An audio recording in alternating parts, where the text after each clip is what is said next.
한 주간 기독교계 이슈를 살펴보는 시간입니다. 노숙인에게 무료 급식을 해온 대표적인 단체가 있습니다. 바로 다일 공동체인데요. 이 다일 공동체가 35년째 동대문에서 급식을 했는데 이 건물이 철거 위기에 놓여 있다고 합니다. 오늘은 이 소식을 나눠보겠습니다. 기독교연합신문 이현주 기자와 함께하겠습니다. 안녕하십니까?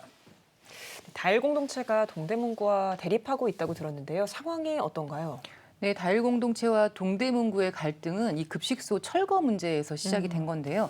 동대문구는 다일 급식소가 신축을 하라고 했었는데 가건물로 증축을 했으니 법 위반이다. 철거해라 이렇게 요청하면서 강제 이행금을 부과한 상태입니다.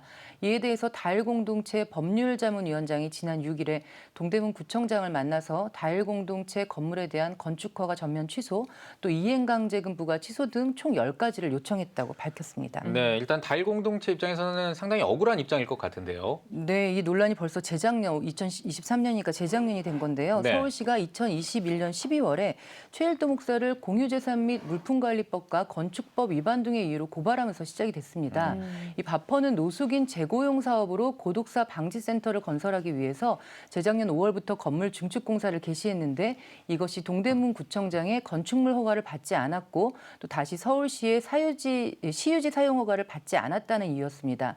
그런데 사실 애초 현재 건물을 지어준 건 서울시입니다.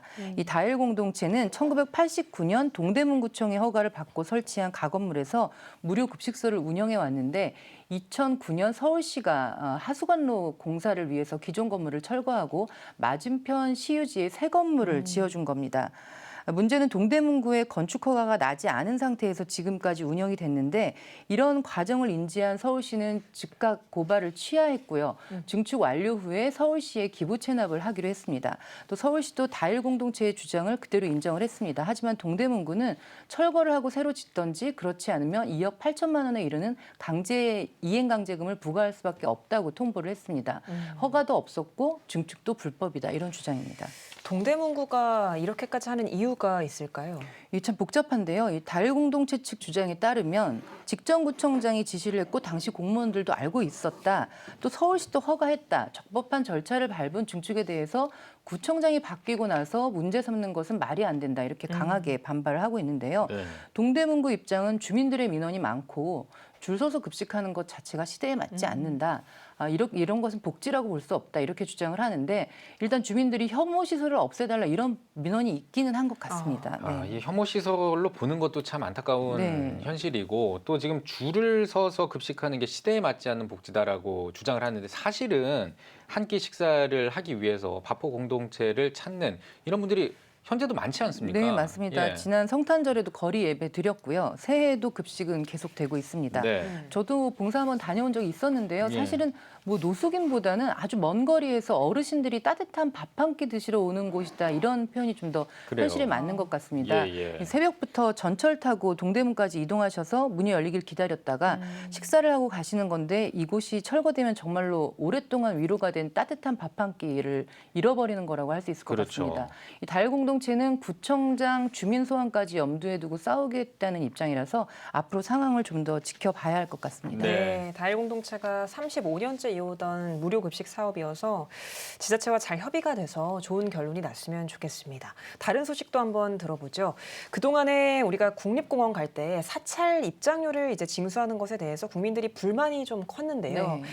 이에 대해서 이제 불교계가 올해는 이제 문화재 관람료를 받지 않겠다라는 입장을 냈다고요. 네, 뭐 국민들 또 성도분들 등산 가시거나 국립공원 들어가실 때 나는 절 구경 안 하는데 왜 돈을 받냐 이렇게 실갱이를 하신 분들 아마 굉장히 많으셨을 텐데요. 네. 국립공원 입구에서 받는 그 돈이 바로 문화재 관람료입니다. 예를 들어서 이제 설악산에 가시면 케이블카 타시는 분들 많은데 케이블카 탑승소까지 사찰이 보이지 않습니다. 네. 사찰에 들리지 않아도 문화재를 안 봐도 그냥 올라갔다 나오는데도 돈을 내야 했습니다.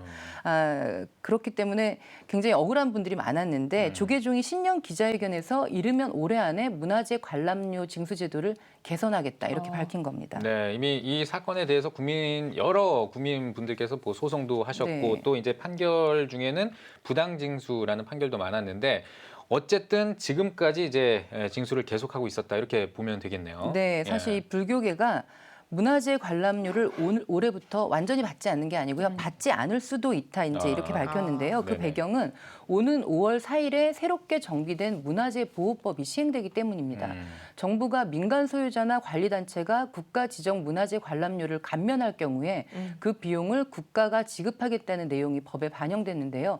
이 예산이 419억 원에 달합니다. 네. 감면을 하거나 면제하면 정부가 그 비용을 보존해 주기 때문에 불교계에서는 국민들에게 받거나 정부에서 받거나 선택을 하게 된다는 거죠. 네, 이 문화재 관람료 논란은 꽤 오랫동안 지속되고 있죠. 네, 맞습니다. 이게 1962년으로 거슬러 올라가는데요. 당시 정부는 문화재 보호법에 따라서 시설이 문화재를 관리 보존할 수 있도록 문화재 관람료 징수를 허락을 했습니다. 이후에 1967년에 국립공원 제도가 도입되면서 국립공원 구역에 사찰이 이제 강제로 포함되는 곳이 생겨났고요. 또 징수 편의를 위해서 문화재 관람료를 국립공원 입장료에 포함시켜서 받아왔었습니다. 그러다가 2007년에 국립공원 입장료가 폐지됐고 국민 누구나 편하게 산에 오르고 그 국립공원을 볼 수 있게 했는데 사찰들이 받아온 문화재 관람료만 남게 된 겁니다. 불교계가 사찰 입구에서 관람료를 징수하면 이해가 되는데 앞서 이제 설악산 사례처럼 등산로 입구에서 돈을 받다 보니까 국민들과 갈등이 수십 년간 계속되고 있는 문제입니다. 네. 조계종과 국립공원공단에 따르면 현재 국립공원이 아닌 사찰이 등산로 입구에서 관람료를 징수하는 곳이 전국적으로 70여 곳에 이르고요. 또 국립공원에는 23곳이 있다고 합니다. 이 관람료는 성인 기준으로 뭐 내보셔서 알겠지만 적게는 2,000원에서 많게는 5,000원에 달합니다. 네. 사찰들이 등산로 입장료를 징수한 것에 대한 국민들과의 갈등은 한 드라마의 소재로도 활용되기도 했는데요. 국가가 대신 관람료를 불교계에 지불하는 것에 대해서도 논란이 있을 수 있을 것 같습니다. 이현주 기자 잘 들었습니다.